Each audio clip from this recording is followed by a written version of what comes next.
Our nation's deepest condolences and most heartfelt sympathies to the family of George Floyd. A terrible event, terrible, terrible thing that happened. I've asked that the Department of Justice expedite the federal investigation into his death and do it immediately, do it as quickly as absolutely possible. It's a local situation, but we're also making it into a federal situation, and it's a terrible thing. We all saw what we saw, and it's very hard to even conceive of anything other than what we did see. It should never happen, should never be allowed to happen, a thing like that. But we're determined that justice be served.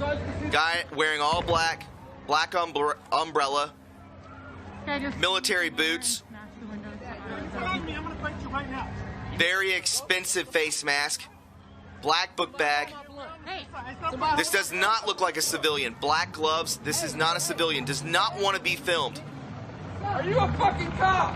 You mean to tell me Officer Derek Chauvin, who's pictured kneeling on the back of George Floyd's body and neck, is the same guy wearing this Make Whites Great Again cap?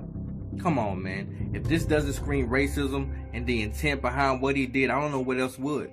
Not only is it clear to me, but it's clear to Ice Cube and Bishop Talbot Swan and all kind of blue check mark people. The only problem, though, is that this is not Derek Chauvin. This is actually Jonathan Lee Riches, who is a professional troll. During Hillary's campaign run, here is Jonathan Lee Riches sitting behind her, pretending to be a Muslim, and they put him strategically in that spot to pander to Muslims. But wait, there's more. The media also tried to falsify the identity of the man right here to prove that the officer in question is an avid Trump supporter, and because of that, he's a racist, and that's why he murdered George Floyd. The building is collapsing! The building just exploded! Oh my God! Oh my God! It's so hot! It's so hot! We have to back up. I've never seen anything like this.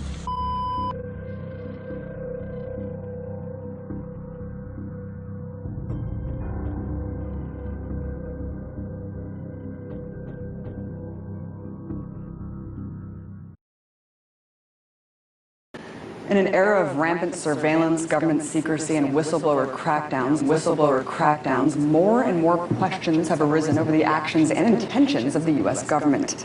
But regardless of how doubtful we may be of its justifications, we're taught to just accept the explanations that are given.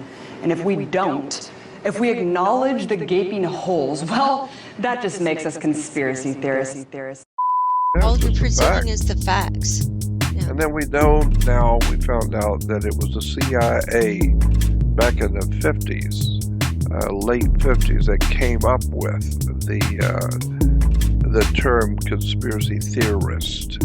It was a CIA dreamt up idea that implies that if you tell people what's really going on and show them the documents right from government documents and right from people, no matter what it is you show for proof of something going on, it's just a theory. Doesn't mean it's true. It's just somebody's idea, just somebody's theory. Well, that is extremely dangerous. That is probably demonic, because no matter what anyone does in this world, no matter how bad they are, you can always say, well, it's just your theory. I mean, plaguing our country. The sharing of biased and false news has become all too common on social media. More alarming, some media outlets publish these same fake stories without checking facts first. The sharing of biased and false news has become all too common on social media. More alarming, some media outlets publish these stories simply aren't true without checking facts first. Unfortunately, some members of the media use their platforms to push their own personal bias and agenda to control exactly what people think. And this is extremely dangerous to our democracy. This is extremely dangerous to our democracy. This is extremely dangerous to our democracy. This is extremely dangerous to our democracy. This is extremely dangerous to our democracy. This is extremely dangerous to our democracy. This is extremely dangerous to our democracy. This is extremely dangerous to our democracy. This is extremely dangerous to our democracy. This is extremely dangerous to our democracy. This is extremely dangerous to our democracy. This is extremely dangerous to our democracy. This is extremely dangerous to our democracy. This is extremely dangerous to our democracy. This is extremely dangerous to our democracy. How did we get here today? How did the Democratic Party become so wicked? Well, they've always been wicked. Democrat means demonic rulership. Demo means demon. Crat comes from the word cracy, which means demonic rulership. Now, where we are today in this country is not because of police brutality. It's because police brutality and racism has been weaponized in the form of psychological warfare to influence the American public to react exactly the way the deep state wants us to react so that they can enact martial law. And if you look back at what Plato said about Atlantis, that's what's happening to America. We're going the same way the Roman Empire did. It started off, Rome started off, if you go back in history, it started off as a great republic, which was based on laws. And they had a constitution and of sorts, and there were laws, and nobody was above the law. Even the leaders of the republic were not above the law. And so, but then later on, the people didn't realize it, but their government changed from a republic to a democracy. And that began the slide into the toilet, because any dictionary or reference work on the earth will tell you the worst possible government you can have on the earth, the very worst, is a democracy. That's the worst. Even if it's a people's democracy, or in America we have a corporate democracy, not a people's democracy. In America we have a corporate democracy. But it's a democracy if you understand the word, if you understand the epistemology of the concepts and the word, where it comes from. America is a corporate democracy, not a people's democracy. So that's why these lying, thieving politician criminals, they tell the people that we're a great democracy. No, you are a corporate democracy, not a people's democracy. And even a people's democracy is about as bad as a corporate democracy. Democracy simply means demo. Demo in Greek is a demo, and Greek is a mob. So when you see a mob rioting in the streets after a basketball game, they're tearing up the town and busting windows and turning cars over. That's a demonstration. So we call it a demonstration, a demonstration. Demo in Greek is a mob, and they're out burning the town. And they are without a compass. They don't know what they're doing. They're just drunk on drugs and drinking, and they're having a ball, tearing up things, busting windows. They're rioting. Why? Because it's a demonstration. So a democracy means a rule of the disorder, a rule of chaos. Demosocracy, the rule of the mob.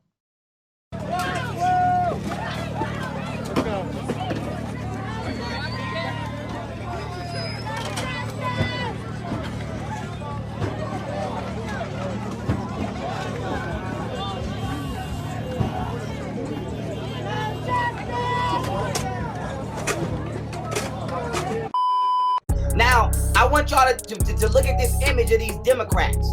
You see that skull and bones on the back? These motherfuckers are Freemasons. These motherfuckers are Freemasons. So when y'all get to talking about, it's two wings on the same plane or two wings on the same bird, yeah, because they infiltrated both parties. These motherfuckers are Freemasons. You see how they killing these is babies dead. These motherfuckers was killing black babies and telling the leaders, if y'all don't vote for the shit that we want, we gonna keep terrorizing y'all town. And I got the clip out of the documentary. And the documentary, as you're gonna see, is called Amendment Revelation. Go watch this documentary, and it confirms everything that I'm telling you. You know, history has been kind of rewritten. The Republican Party has either not told its story well, or its story has been hidden and contained by the liberal media. There would be no Voting Rights Act if it hadn't been for Republican Senate and House members. There would not be the legislation we have today. It was Republicans who stood up for that stuff. The Democrats were the racists back in those days. It was a Democratic South. The Republican Party in Texas was started on the 4th of July, 1867 in Houston, Texas by 150 blacks and 20 whites. It was that way across the South. The Republican parties were started in the South by African Americans. In the state of Texas, 2 of our first 3 statewide Republican chairmen were African American. The first 42 black legislators elected in Texas were all Republican. The first 112 black legislators elected in Mississippi were all Republican. The first 190 black legislators elected in South Carolina were all Republican. The first 41 in Georgia, the first 127 in Louisiana. So now you've got all these African Americans really stepping up and starting to gain political standing, political power. Now, you have Democrats on the other side who have been very racist. It's in their platforms. They support the Dred Scott decision. They think the fugitive slave law is great. They started a nation to keep slavery alive. Very racist. And so now they're facing a situation where that these blacks are now their rulers, are now in office, are now U.S. senators, are now U.S. How do you stop that? 1866, Democrats themselves started the Ku Klux Klan. Its purpose was not to kill blacks. Its purpose was to take control and return Democrats to power. Their stated purpose in the KKK was to stop Republicans and restore Democratic control. When you look into this world we live in today, when we look at the segregational area and we look at the laws, right? See, they blame the South on being racist, but that's strategical. And the reason I bring that up is because the laws was created by the Democratic Party. And the reason that I'm honing in on the Democrat is because this shadow government, this deep state government, is the Democratic Party. And a lot of people don't know that the Republican Party was created by blacks. It wasn't created by whites. So, you know, the first 100-something Republican politicians were black.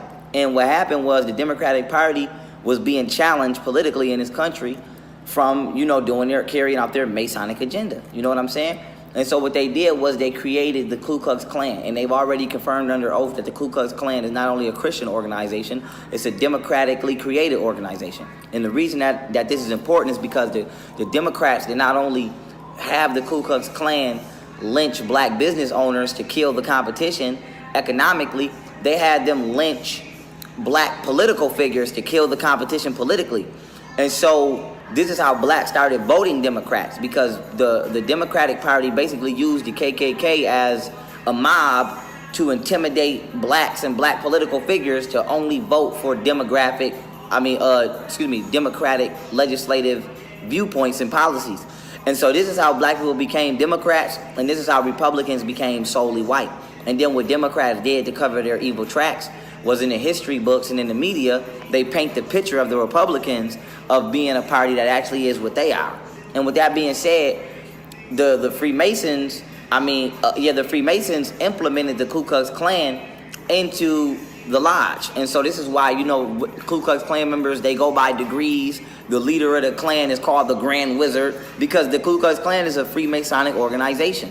And the original uniform of the Ku Klux Klan was a red and white uniform that I've showed in other lectures with a crescent moon and a star. That's the symbol of Islam. Islam is the symbol of the Eastern sect of Freemasonry, but Islam and the crescent moon and the star is also the symbol that we see above Baphomet's left hand, and the 5-point star, which is the pentagram when it's upside down, which is the symbol of Satan on his head. So the symbol of Islam actually is a Freemasonic symbol.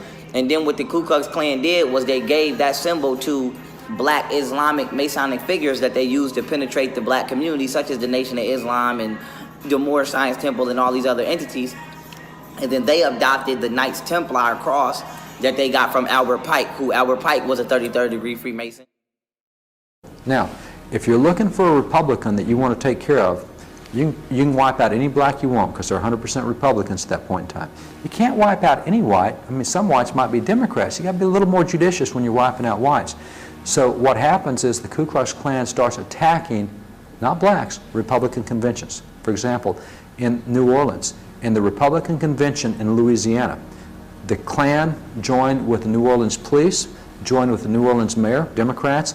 They attacked physically at the convention in New Orleans, Republican convention. They killed 40 blacks, killed 20 whites, they wounded 150 others. In 1868, they put out a push card in South Carolina, and it listed what they called the radical members of the South Carolina legislature. That push card's about the size of a baseball card. It was put up by the Klan. Klan put it out. It had the pictures of 63 legislators that needed to be wiped out in South Carolina. 50 of those legislators were black, 13 were white.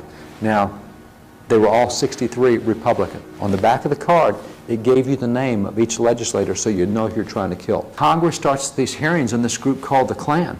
And they have hearings, and so they bring in Democrat leaders that under oath from these Democrat states said, yes, the Klan belongs to our party. It's actually in Congress. 1872, the hearings, it's a 13-volume set of hearings in Congress. Unequivocally, Democrats say the Klan is ours and belongs to us. It's there to restore Democrat control in the southern states. Those guys who lived through it made it very clear. For example, one of the early black congressmen was John Roy Lynch. Another early black congressman was Richard Kane. And they're having to fight the Klan physically for their own safety. They go armed to Congress because of the Klan attacks. These guys said, if we as blacks would simply stop voting the Republican ticket, if we would agree to vote the straight Democrat ticket, all the violence against us would be stopped. When you're on the left and you make intemperate racial remarks, there's no price to pay. We say, well, we're making much to do about nothing. Is that we black people don't have control over our own minds. We're not allowed to think what we wish. And we're essentially supposed to walk around in a racial plantation where everybody's liberal, everyone believes in the Democratic Party. And in that respect, we're not really men and women, but sort of like cattle. When I started receiving hate mail from Democrats and people that told me that I was a sellout and that it was the tradition of black people to be Democrat. And so then they think, well, do I want to let my race down by acting white? Do I want to betray my people by acting white? And they say, well, I guess not. I guess I'll act black and come to school unprepared, not participate, not speak in proper English, talk jive. And what happens? You see a young black child's mind close up like that, and the kid's scores go down. And what have you done? You've ruined an American citizen for life. Do you know how many... No, shut up. No. Can you shut your mouth for a minute? No. Because I actually work in the ghetto. I see the people. Do you know why they're in that physically go and I position? see these people. Do you understand the systematic They and get all historical kinds reason of for why they're in chances that and position? They don't care. All they want to do is be ghetto. No. Yes, there's some No. that don't, and there's good people. No. And then there's most of them just want to suck off the system or do something bad like drugs or gangs. And that's all they They care have about. been oppressed. They have It not been doesn't given matter. the They same get the opportunities chances. you have Yes, had. they do, and there's plenty of black people. No, they There's don't, plenty of- Dad. there's plenty of And you not minorities. recognizing that as an issue is the reason why it's still continuing today. I see them all over. There's all kinds of successful people that are of color. It doesn't matter what color, brown, white. But it's a lot orange, harder for yellow. them to get to that It position. doesn't matter. When they do, they're fine. But there's always filthy animals. And that You're is- calling people of color black animals. You're calling them animals. Are you kidding me? You didn't let me finish. That's not okay. talking about the No, trigger no part, matter what, too. that's not okay. And when everything else goes away, when you don't get treated right in New York, when you don't get treated right in LA, when you can't get treated right in Detroit, when you don't get treated right in St. Louis, when you don't get treated right in Alabama, Atlanta has been here for us. And I don't want to be here. I'm the son of an Atlanta City police officer. My cousin is an Atlanta City police officer, and my other cousin, East Point police officer. And I got a lot of love and respect for police officers, down to the original 8 police officers in Atlanta that even after becoming police had to dress in a YMCA because white officers didn't want to get dressed. It wasn't just Dr. King and people dressed nicely who marched and protested to progress this city and so many other cities. It was people like my grandmother, people like my aunts and uncles who were members of SCLC and NAACP, that it is your duty not to burn your own house down for anger with an enemy. It is your duty to fortify your own house so that you may be a house of refuge in times of organization. And now is the time to plot, plan, strategize, organize, and mobilize. That's why a lot of y'all overreact in the moment, scary asses. If you ain't got the balls to protect the streets and protect and serve like you was paid to do, turn in your damn badge. But prematurely shooting people, prematurely using excessive force, your scary ass on somewhere.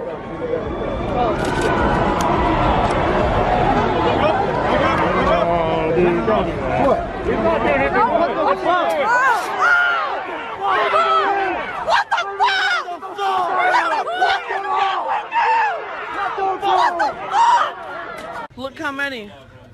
Look how many fucking people are defending this killer's house. Look how fucking many are defending this killer's house. Look how fucking many are defending this killer's house.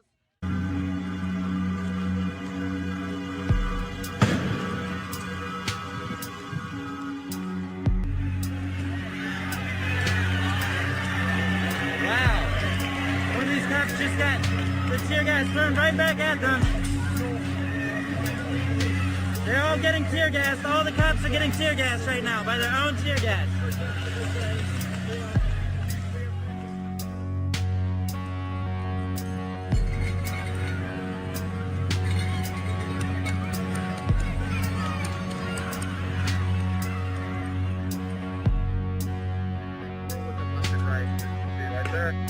Firework right there. That was one off tear gas. Who aren't used to this. You have some people are laughing, some people are videotaping. I just threw something on fire, Chris, a firecracker. Yep. It's on fire. Nick, you all right? You okay?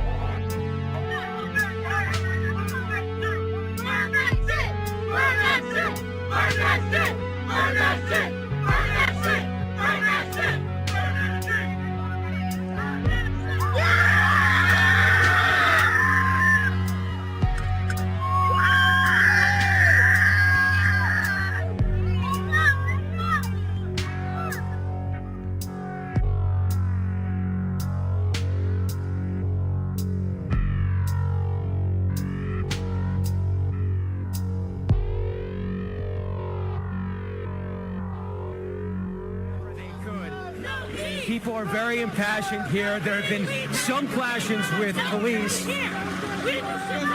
There have been some clashes with police. Police firing using not rubber bullets, those pepper bullets.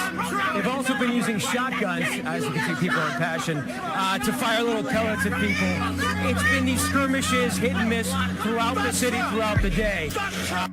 People are obviously still upset. This guy is hot. That's Gatorade. You're hot. Thank you. Love the police. People are still impassioned here. The interesting thing about this is really the scope of it. I mean, we have been seeing marchers and protesters going for miles and miles, and they have pretty much gone through. These are profanities. Hi, guys.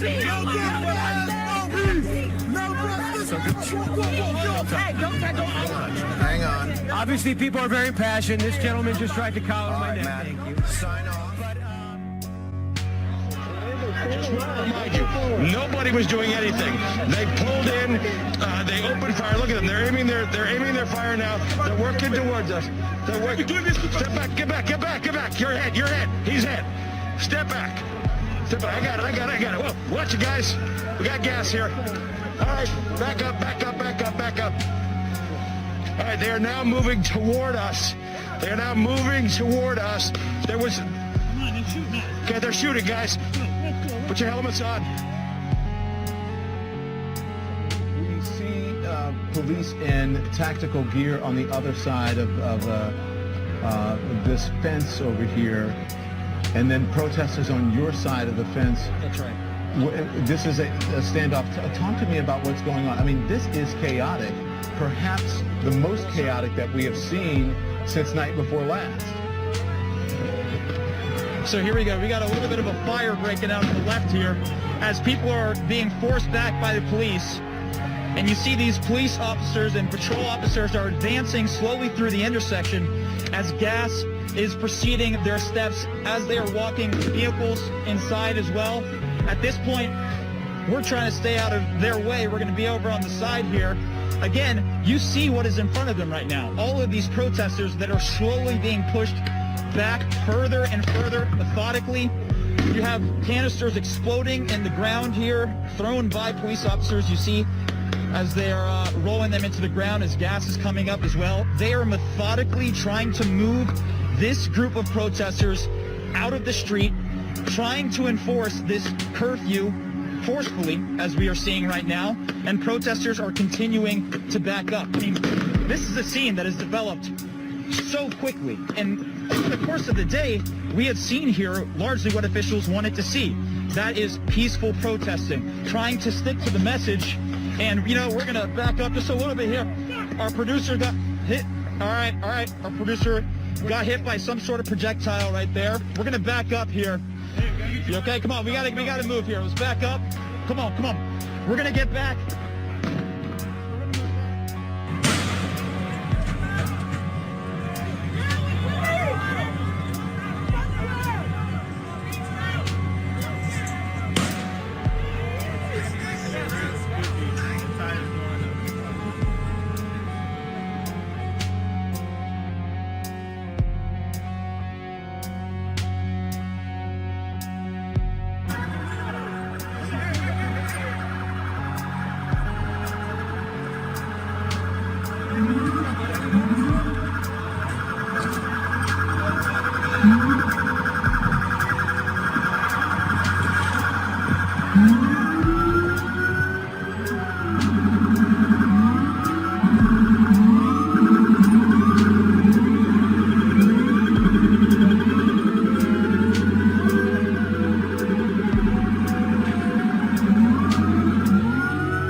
This has just happened. We saw the crowd kind of run this way. We haven't seen anybody set that off.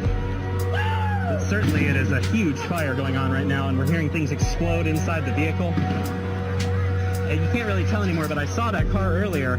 That's a Metro Transit Supervisor SUV. So it has the look of a law enforcement vehicle, but actually it's for Metro, as far as I remember.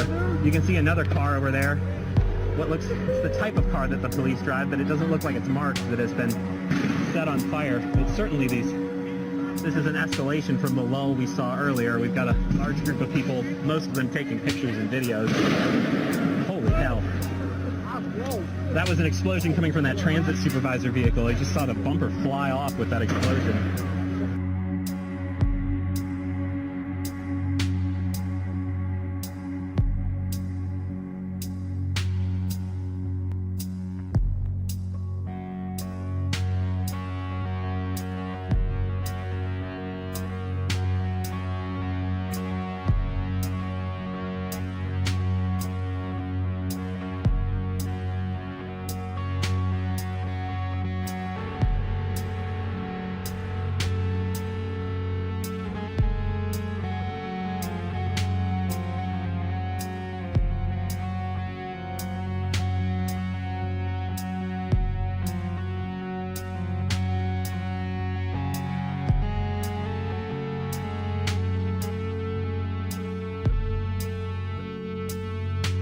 Vehicles that is parked right behind it. So that's the fear here with these vehicle fires, is it could spread to some other nearby vehicles. Also a concern about that building that is nearby. And it appears as if there's some folks that are trying to... All right, it looks like there's some type of weapon there. We're going to break away from that shot there. I'm not sure who that person is, but obviously a very scary and fluid situation.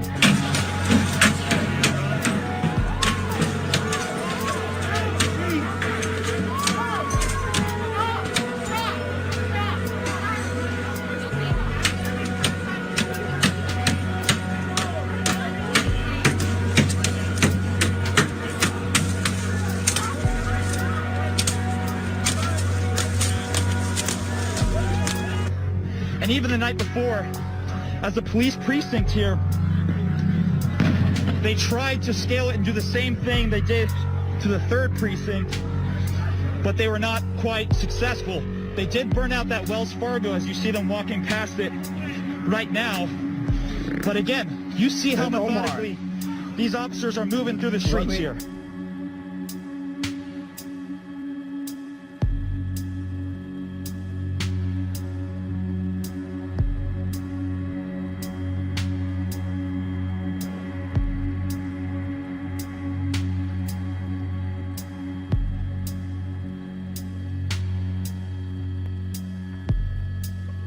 Oh, look at that.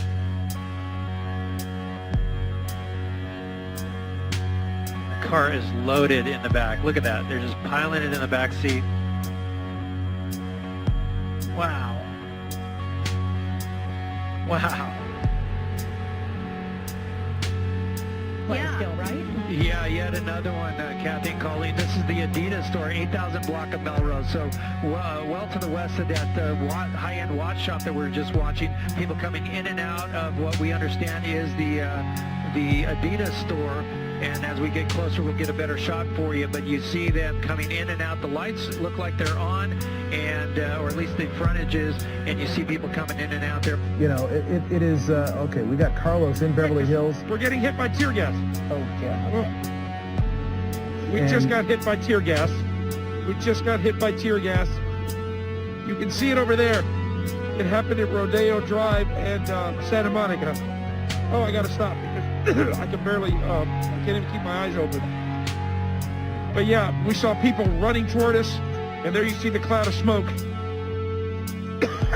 Sorry, the tear gas just hit us. This is in front of the Apple store.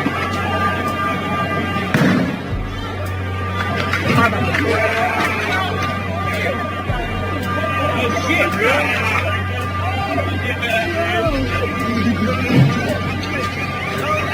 This is a Modelo Crown.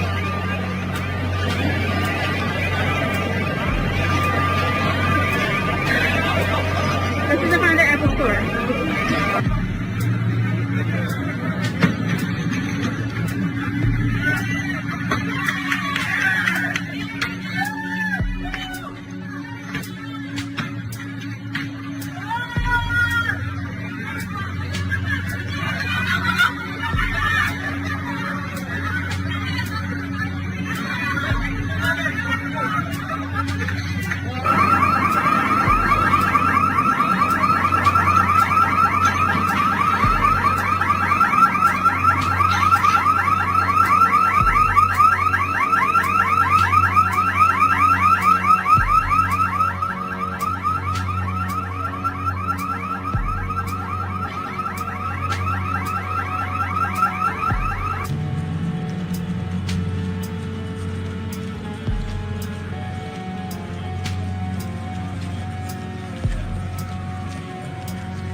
Stop.